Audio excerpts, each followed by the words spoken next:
Hello friend, welcome back to e learning with Hina ma'am channel. आज का जो session है काफ़ी इंपॉर्टेंट सेशन है। आपको बता दें, इसका हम पहला पार्ट दे चुके हैं। आज हमारा दूसरा पार्ट है। पहले पार्ट में हमने 1 to 5 तक कंप्लीट किया था। आज हमारा रहेगा 6 to 11 तक। ठीक है, तो आज बात करते हैं किसकी, तो बैक्टीरिया डिजीज़ की। यहाँ पे आप टाइटल में देख ही पा रहे हो, जीवाणु जनित रोग। जीवाणु जनित रोगों में अगर बात की जाएगी तो हम इससे पहले 5 तरह के पढ़ चुके हैं। तो आज हमारा 6 वाला है, तो वह है टेटनस, जिसको लॉक जॉक बोलते हैं। टेटनस की अगर बात की जाए तो यहाँ पे देख लेते हैं। आपको एक और शॉर्ट वीडियो मिलेगा इसका, जिसमें रोग का कारक और बस उसका क्या होगा, कोई परीक्षण या उपचार होता हो, वो टेस्ट जिसको बोलते हैं। ठीक है, तो बस इतनी 3 चीज़ें आपको याद रखनी है, क्योंकि यही मोस्ट इम्पोर्टेंट होती हैं परीक्षा की दृष्टि से। यानी रोग का रोग कारक, यानी किस बैक्टीरिया से होता है, और प्लस उसके लिए क्या परीक्षण है। तो यहाँ पे एक शॉर्ट वीडियो इसकी और प्रदान कर दी जाएगी इसके बाद ही। टेटनस की अगर बात की जाए तो इसको कहते हैं लॉक जॉक। और यहाँ पे बात करते हैं ये रोग कारक क्या है, तो क्लोस्ट्रीडियम टेटेनाई। देखिए यहाँ पे बैक्टीरिया जितने भी हैं उनके जो नाम है वो कहीं ना कहीं आपस में मैच करते हैं। तो टेटेनाई क्या है, टेटनस का नाम है। ठीक है, बैक्टीरिया का रोग कारक का। चलिए नेक्स्ट देखते हैं। अगर संक्रमण की बात की जाए तो मिट्टी, संक्रमित सतहों से चोट के दौरान रक्त के संपर्क में रोग कारक के आने से। ठीक है, तो ये कब होता है, ये मिट्टी से भी हो जाता है, संक्रमित सतहों से चोट के दौरान हो जाता है। तो रक्त के संपर्क में अगर रोग कारक आ जाते हैं ये तब हो जाता है। अगर लक्षण की बात की जाए तो क्या होता है, पेशियां यानी मसल्स एवं तंत्र का तंत्र प्रभावित होती है।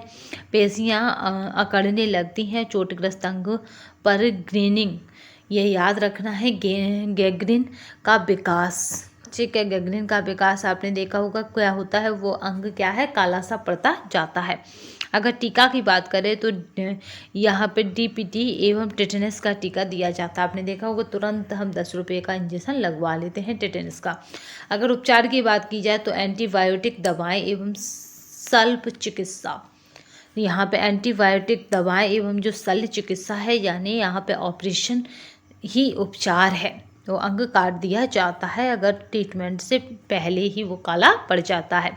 नेक्स्ट बात करते हैं नेक्स्ट बैक्टीरिया की, तो वो है यहाँ पे बॉटुलिज्म। बॉटुलिज्म क्या है, खतरनाक खाद्य विषाक्तता है, यानी फूड पॉइजन है। और यहाँ पे रोग कारक की बात की जाए तो क्लोस्ट्रीडियम बोटुलिनम। ठीक है, क्या है यहाँ पे, क्लोस्ट्रीडियम बोटुलिनम है। तो यहाँ पे देखिए कहीं ना कहीं आपस में मैच खा रहे हैं, यानी बोटुलिज्म और बोटुलिनम बस ना हो जाएगा जाकी जगह। तो यहाँ पे अनोक्सी बैक्टीरिया है, ये क्या है, तो ये अनोक्सी बैक्टीरिया है। यहाँ पे बात करते हैं संक्रमण की, तो डिब्बाबंद भोज्य पदार्थों में उपरोक्त जीवाणु के संक्रमण से। अगर संक्रमण की बात की जाए तो डिब्बाबंद यहाँ पे क्या है, अगर आप भोज्य पदार्थ खाते हैं और उनमें पहले से जीवाणु हैं तो यहाँ पे संक्रमण हो जाता है। तभी तो आपने देखा होगा जो टीन में रसगुल्ले आते हैं, जो मटके में रसगुल्ले आते हैं, उनमें अगर वो एक्सपायर हो गए तो उन्हें नहीं खाना चाहिए, क्योंकि उसमें साफ लिखा होता है कि इतने मंथ के बाद ना खाएं। कभी कभी तो वो जिस पैकिंग में आते हैं उसमें वो फूल जाते हैं, किसकी वजह से, बैक्टीरिया की वजह से वो खाद्य पदार्थ फूल जाता है। तो कभी भी एक्सपायर डेट का खाद्य पदार्थ खाने की कोशिश ना करें, क्योंकि उसमें कहीं ना कहीं जीवाणु बैक्टीरिया मौजूद हो जाता है। अगर लक्षण की बात करें तो संक्रमित भोजन का सेवन करने के बाद तंत्र का तंत्र एवं मांसपेशियां प्रभावित, व्यक्ति बेहोश और यहाँ पे उपचार ना मिलने पर मृत्यु तक हो जाती है बोटुलिज्म में। ठीक है, और ट्रीटमेंट ना मिलने पर क्या हो जाता है, मृत्यु तक हो जाती है। अगर उपचार की बात करें तो यहाँ पे एंटीटॉक्सिन यानी एंटीबायोटिक्स है। कुष्ठ रोग, जिसको दूसरा नाम है लेप्रोसी, और किस और नाम से जानते हैं तो हैंसन का रोग। ठीक है, कुष्ठ रोग, लेप्रोसी, इसे याद रखिएगा इस टर्म को, क्योंकि ये टर्म फंसाने वाला है, लेप्रोसी और हैंसन का रोग। अगर रोग कारक की बात की जाए तो मायोबैक्टीरियम लेप्रे, इसीलिए इसको लेप्रेसी कहते हैं, क्योंकि ये जुड़ा किससे है, लेप्रे से जुड़ा है। संक्रमण की बात की जाए, रोगी व्यक्ति के संपर्क में लगातार रहने पर, दूषित जल एवं भोजन करने से, तो यानी दूषित जल और भोजन हमें कभी नहीं करना चाहिए। लक्षण की बात करते हैं, शरीर के दूर यहाँ पे दूरस्थ अंग यहाँ पे डिस्टेंट ऑर्गन्स जो हैं वहाँ पर सफ़ेद दाग बनते हैं तथा यहाँ की सेल्स नष्ट होती रहती हैं, जिससे ये अंग क्या है, गलने लगते हैं। यही कंडीशन टिटेनस में हो जाती है कि वो क्या होता है, वहाँ की सेल खत्म हो जाती हैं और उस अंग को या तो काटना पड़ता है या वो और अंगों मतलब उस रोग को अंदर तक पहुँचाने में मदद करता है। अगर टीके की बात की जाए तो बीसीजी वैक्सीन इसमें भी उपयोगी है। उपचार की बात की जाए तो एंटीबायोटिक दवाएं यानी एमडीआर थेरेपी है। और अगर बात की जाए किसकी, तो यहाँ पे परीक्षण की तो ये मोस्ट इम्पोर्टेंट हो जाता है लेप्रोमिन टेस्ट। लेप्रोमिन टेस्ट किसके रोग के लिए कराया जाता है, इस तरह से क्वेश्चन बनते हैं। उपचार की बात की जाए तो एंटीबायोटिक ठीक है। चलिए एक और वीडियो लाएंगे जिसमें इनके उपचार, रोग तथा वायरस का नाम। नेक्स्ट देखते हैं प्लेग, जिसको काली मौत, ब्लैक डेथ या फिर ब्यूमोनिक प्लेग भी कहते हैं। प्लेग क्या है, एक खतरनाक बीमारी रहा था। और क्यों रहा था, क्योंकि यह मच्छर के कारण नहीं होता था।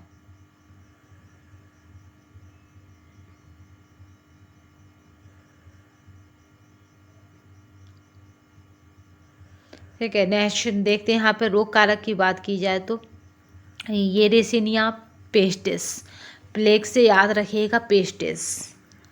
ठीक है। रोग वाहक कौन है, तो जिनोसिला। और यहाँ पे अगर बात की जाए चियोप्सिस यानी ओरिएंटेलियस रेड फ्लाई। तो यहाँ पे आशय कौन होता है, चूहा होता है, क्योंकि ये चूहे के शरीर पर बैठती है।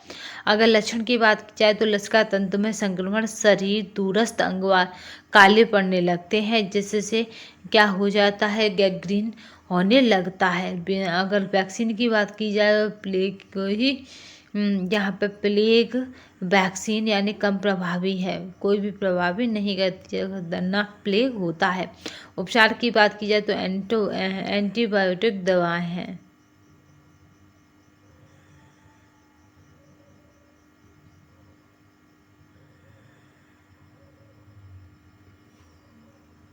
अगर यहाँ पे बात की जाती है उपचार की तो एंटीबायोटिक दवाएं तथा शल्य चिकित्सा का मतलब होता है ऑपरेशन। नेक्स्ट देखते हैं यहाँ पे एंथ्रैक्स। तो यह रोग कारक बैसिलस एंथ्रेसिस है। ठीक है, याद रखेंगे संक्रमण कौन है, तो यही है एंथ्रैक्स, तो एंथ्रेसिस। अगर संक्रमण की बात की जाए तो रोगी के व्यक्ति के संपर्क में आने से संक्रमित दुधारू पशुओं से है। रोगी के व्यक्ति से आने से और दूध वाले जो पशु होते हैं उनसे हो जाता है। अगर लक्षण की बात करें तो त्वचा पर छाले बयाने फफूले से पड़ जाते हैं, बिल्टर्स और श्वसन पथ में संक्रमण। अगर वैक्सीन की बात की जाए तो एंथ्रैक्स वैक्सीन।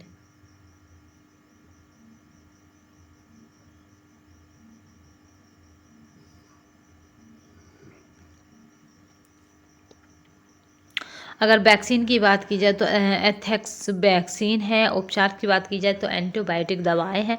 बैसिलस एंथ्रेसिस का दुरुपयोग जैविक हथियार के रूप में करते हैं। यहाँ पे 11 को देखिए, बहुत ध्यान से देखना है क्योंकि यहाँ पे क्या है, 2 रोगों को एक साथ हमने कवर किया है। तो गैनेरिया यानी सूजांक है और यहाँ पे है सिफिलिस। तो रोग क्या है, तो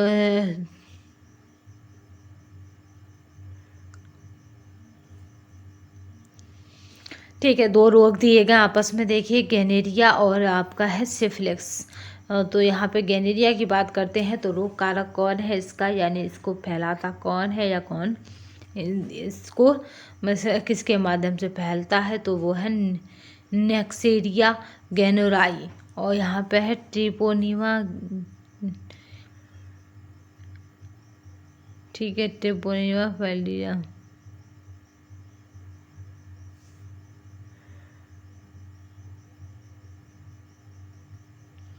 ठीक है, यहाँ संक्रमण को देखते हैं तो संक्रमित व्यक्ति के साथ असुरक्षित यौन संबंध से है और सेम सिफिलिस में भी वही चीज़ लागू होती है जो गैनेरिया यानी सूजांक में है। अब यहाँ पे लक्षण की बात करते हैं तो जनन अंगों में संक्रमण, मूत्र करते समय जलन, मूत्र पथ में घाव और बन जा रहे हैं। तो यहाँ पे बात करते हैं तो गैनेरिया के समान यानी याददाश्त में कमी आने लगती है, बाल झड़ने लगते हैं। यहाँ दो चीज़ें और बढ़ जाती हैं, याददाश्त में कमी आने लगती है तो बाल झड़ जाते हैं और यहाँ पे बांझपन दोनों में ही सेम होता है। ठीक है, स्टेरिलिटी यहाँ पे दोनों में सेम होती है। उपचार की बात की जाए तो एंटीबायोटिक दवाएं हैं। नेक्स्ट जो हमारा बच्चा है वो है हमारा न्यूमोनिया में आपने देखा होगा कि क्या होता है, सर्दी की चपेट में बहुत जल्दी ये बच्चों को होने वाली डिजीज़ है। रोग कारक कौन है तो डिप्लोकोकस, जिसकी डिजाइन किस तरह की होती है तो कुछ इस तरह की होती है, याद रखेंगे, ईंट के आकार की, डिप्लोकोकस की, या न्यूमोकोकस या सिस्टोप्टोकोकस या न्यूमोनियाई। संक्रमण दूसरे जल एवं भोजन से है। लक्षण बेहतर जल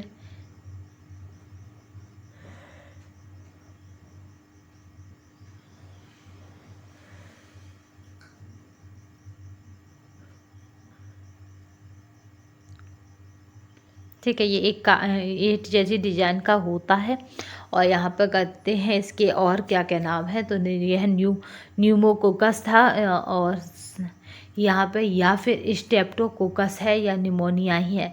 अगर इसकी बात करें संक्रमण दूसरे जल और भोजन से है। लक्षण तेज बुखार, जुखाम, फेफड़ों में संक्रमण और सांस लेने में कठिनाई है। अगर उपचार की बात की जाए तो एंटीबायोटिक दवाइयाँ हैं। हमने आज क्या करा है, अपने जीवाणु यानी बैक्टीरिया से होने वाली डिजीज़ को देखा है, इनसे संबंधित एमसीक्यू तथा इनका जो शॉर्ट है यानी पहले रोग और रोग का क्या है उपचार यानी टेस्ट कौन सा दिया जाता है, ये मोस्ट इम्पोर्टेंट है आज के समय में। और रोग का नाम, उपचार और कौन सा दिया जाता है ये एक छोटी सी टेबल के फॉर्मेट में आपको मिल जाएगा। यानी यहाँ पे रोग, फिर रोग का क्या हो जाएगा, यहाँ पे रोग कारक यानी जिस बैक्टीरिया से फैलता है, नेक्स्ट हो जाएगा उपचार। तो इस तरह से एक टेबल फॉर्मेट में आपको मिल जाएगा जैसे इजी और जल्दी याद हो सके। तो आज के लिए बस इतना ही, नेक्स्ट सेशन में फिर मिलते हैं, तब तक के लिए धन्यवाद। वंदे मातरम, जय हिंद।